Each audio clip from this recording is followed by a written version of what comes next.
तो आज हम डायरेक्ट और इनडायरेक्ट स्पीच के एक बहुत ही जरूरी हिस्से को समझने वाले हैं, यानी कमांड्स, आदेश वाले वाक्यों को कैसे बदला जाता है।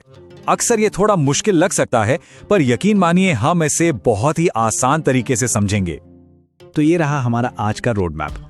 हम कमांड को समझने से शुरू करेंगे, फिर देखेंगे कि इसमें दो मेन बदलाव कौन से होते हैं, नियमों को एक एक करके जानेंगे, उन आम गलतियों से बचेंगे जो अक्सर हो जाती हैं, और आखिर में सारी जरूरी बातें दोहराएंगे। ठीक है, तो चलिए बिना देर किए शुरू करते हैं हमारे पहले सेक्शन से और समझते हैं कि आखिर ये कमांड होता क्या है। जरा सोचिए, जब कोई हमें कुछ करने के लिए कहता है तो हम उस बात को किसी और तक कैसे पहुंचाते हैं? बस इसी सवाल का जवाब इनडायरेक्ट स्पीच में छिपा हुआ है। ग्रामर की भाषा में इसे इंपेरेटिव सेंटेंस या कमांड कहते हैं। ये वो वाक्य है जिसमें कोई आदेश, निर्देश, सलाह, चेतावनी या फिर कोई अनुरोध किया जाता है। और एक मजेदार बात यह है कि इसमें सब्जेक्ट मतलब तुम या आप अक्सर छिपा हुआ होता है। यहाँ एक बहुत ही सिंपल सा उदाहरण है, He said to me, open the door।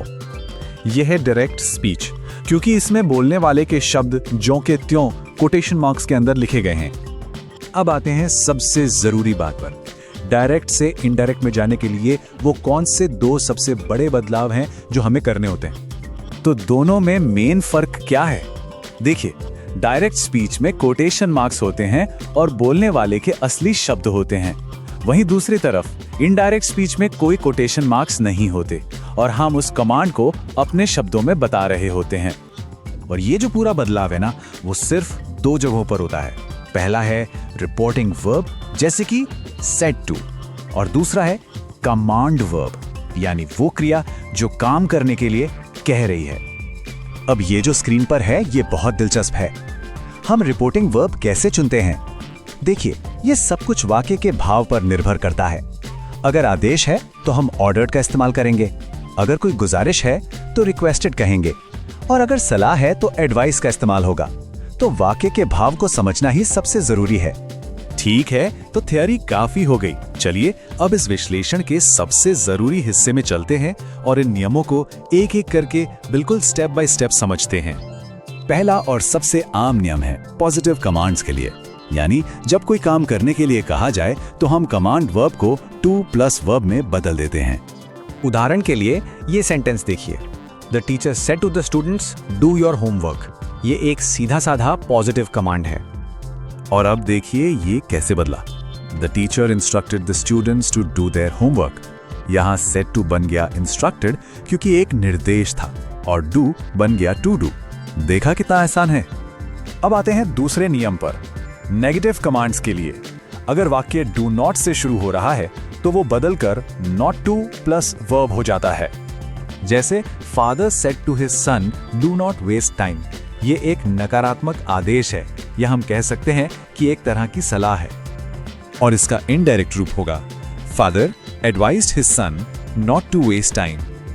यहां पर डू नॉट वेस्ट बदलकर नॉट टू वेस्ट हो गया। तीसरा नियम है विनम्र अनुरोधों के लिए। अगर वाक्य में प्लीज या काइंडली जैसे शब्द हैं तो हमारा काम और भी आसान हो जाता है। हम रिपोर्टिंग वर्ब सेड टू को सीधे सीधे रिक्वेस्टेड में बदल देते हैं। इस उदाहरण को देखिए, He said to me, please help me। यहाँ प्लीज शब्द से अनुरोध का भाव एकदम साफ पता चल रहा है। इनडायरेक्ट स्पीच में ये हो जाएगा He requested me to help him। अब एक बात पर ध्यान दीजिए, प्लीज शब्द हट गया है। क्यों? क्योंकि उसका जो भाव था वो अब रिक्वेस्टेड शब्द में ही शामिल हो चुका है। चलिए, नियम तो हमने समझ ली है। अब उन आम गलतियों पर भी एक नजर डाल लेते हैं जो अक्सर होती हैं, ताकि हम उनसे बच सकें। ये सबसे आम गलती है टू को भूल जाना। He ordered me open the door। ये गलत है। सही वाक्य है He ordered me to open the door। ये छोटा सा टू लगाना बहुत जरूरी है। ठीक है, तो अब सब कुछ समेटते हैं और उन मुख्य बातों को एक बार फिर से दोहराते हैं जो हमें हमेशा याद रखनी है। इन टिप्स को याद रखना बहुत मददगार साबित हो सकता है। जब भी कोई कमांड वाला वाक्य देखें तो दिमाग में टू या नॉट टू आना चाहिए। वाक्य का मतलब पहचानिए, क्या वो आदेश है, अनुरोध है या सलाह, और उसी के हिसाब से सही रिपोर्टिंग वर्ब चुनिए।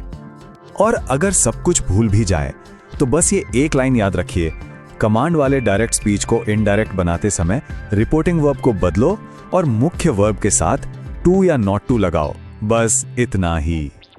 तो अगली बार जब कोई कमांड रिपोर्ट करना हो, उम्मीद है ये नियम जरूर याद रहेंगे।